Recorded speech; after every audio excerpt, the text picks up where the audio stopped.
Don, it's been well documented. You two split for a time. You went one way, Daniel went another. At one point, it was Tony Sims briefly in Daniel's corner, but you're reunited again. What caused the situation to manifest itself before the resulting U-turn, if you like? Well, if I can, like I said earlier, thanks for having me on. Good. If we can bypass that, it's not that I don't want to answer that. I really want to concentrate on the fight that's happening on the 9th of May. Have I touched a nerve, Mr. Charles? No, absolutely not. But I'd rather not. So what caused the split? We had a break. A sabbatical. We had and we're back together. That's all that matters. And we're looking forward to the fight that's been proposed. We're having. Any material changes between the Don Charles regime that took Daniel from a slightly difficult period through the Baby Miller fight, to the Hrgovic fight, to the destruction of Anthony Joshua, to the loss to Usyk? Has there been any material changes in the way that you two guys work? Are you going back into the same routine, with the same regime, with the same set of standards? If it's not broken, don't try and fix it. Nothing's, honestly, only us that. Someone must have thought it was broken.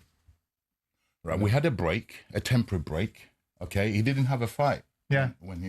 During that break, he merely came back. Let's say he went on holiday, okay, and then he's come back. Nothing, business as usual.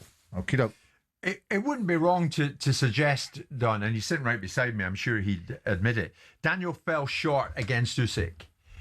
What more can you extract from him as his trainer? Right.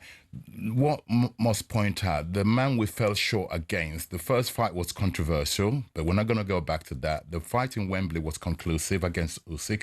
Usyk is going to go down as a generational great. He has beat everybody that's been put in front of him, okay? So we could be forgiven for losing to such a fighter, okay? Fast forward, we've been presented with this great opportunity to, again, for Daniel to challenge Fabio, Wardley, the current WBO champion. And all our focus is purely on that. It's a great opportunity. What a comeback fight. And that's really what all my attention, the fighters, the whole team, our attention is focused on getting victory against. And that's a fair analysis, because what you're doing is bringing the opponent into it rather than necessarily making it about Daniel's performance. And I take that point. Is there more jeopardy for Daniel in this fight? Because you've got the generational great argument with Oleksandr Usyk. You don't have a generational great argument with Fabio Wardley. So is there more jeopardy for Daniel in his career going into this particular fight? Because if he loses to Usyk, as you just said, you can make an excuse for it.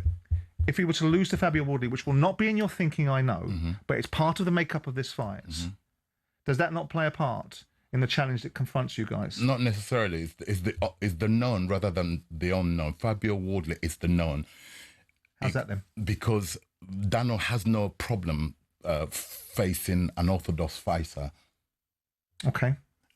Southpaws are hard for anybody to negate a southpaw opposition. Daniel has never had any problem in facing up against an orthodox fighter, and he's relishing the opportunity for this fight, because he knows that he's going to be victorious and become a two-time world champion. So, Daniel, in your eyes, what are you facing in Fabio Wardley? What is the opponent in the other corner? Just a guy that has taken on all challenges. He's beating everyone he's faced so far, so I respect that. But I've got to take his O, and again, like I've done before, I've got to take his O and take that belt with me. Yeah, this is exciting for me. This fight is just full of excitement. You know, fighting in England against a British fighter, it's going to be like a local derby, proper old school scrap, and I'm loving it. Absolutely. Can I just pick you up on something? You talk about Daniel doesn't have a problem in dealing with orthodoxes, but you had a problem with Joe Joyce, who fights orthodox. The fight was too premature for Daniel. He was only merely young. He's still young. And when he I was at the fight. Yeah, when he fought Joe Joyce, he would have been about 24 years old, if I'm correct. Yeah? 2020, wasn't it? Right. So therefore, it was too early for him. I've always maintained. But that's the history, yeah? He redeemed himself against other oppositions he's faced. And like he said earlier on, he's very, very good at taking people zeros, and nothing's going to change. How do you process, Daniel? Because when I saw you before the fight against Usyk, you came and saw us at Wembley Stadium. It was myself and Danny Kelly that we did the show before, and you were full of confidence and full of beans. And I thought I saw you in a really good nick. And the fight didn't play out the way it wanted to, and I've spoken to Don about it, and I was disappointed in some of the things that I thought you could have done in the fight, but that's just me as an observer looking in. How do you process the loss to Usyk? How do you process it? Not how does he process it?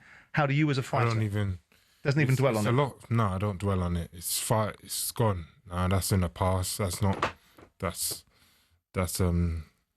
nothing. Like, I don't even look at it like that. It's gone, and I'm going to fight Wardley. Yeah. I mean, the question marks will remain, though, Daniel, and I know I'm sitting right beside you, so I'm putting myself in something of a spot of danger, potentially, that you lack heart. In moments where a fighter needs to go to the very depths of his soul, maybe you lack a bit of heart. Is that an unfair accusation? Nah, that's not the case at all. I'm going to show you that. Show these people, the critics, all the doubters that, you know, they're wrong about me, and they ain't got a clue what I've got inside me. I feel like it's just I'm just evolving in my career. I'm just getting better in it every time. Every fight camp we do, we're just getting it right, and this fight is going to be right. I mean, you and Don may as well listen to this. This lacking of heart that you may or may not have, we put that to Fabio Wardley yesterday. Have a listen. I sometimes struggle to say, like, oh, you haven't got heart, because don't get me wrong. You've got to have heart to get in there. That's my point. Like, it takes a set to get in there in the first place, and then, like he has done, lose to someone, and then get back in there with them and throw yourself back at it. Yeah. So it's a bit of 6 of one, half dozen of the other, because it takes some to get there, but then maybe in the moment, in the situation, it all gets on top of you a bit, and not to say you crumble or whatever else, but it all just, you feel the weight of it all, and it all just gets a bit too much, and the pressure and the lights and whatever else. So I can understand the the criticisms. You were making odd noises during that. I wasn't. What did you? I was looking at. I'm not even watching none of this shit. These words flying about don't mean nothing to me.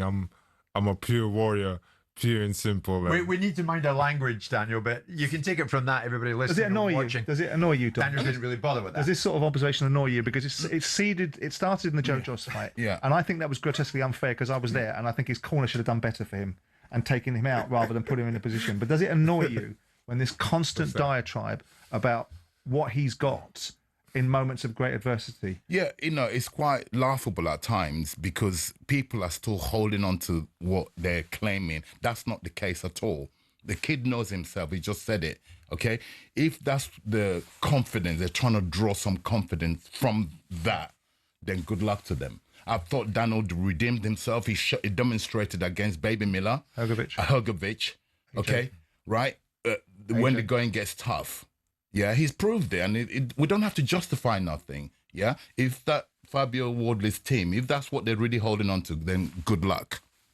You seem a bit on edge this morning, Don. I know you, but you do seem very defensive this morning. The fight is on. When the fight is on, although I'm just the coach, I've got my war head on my way this morning.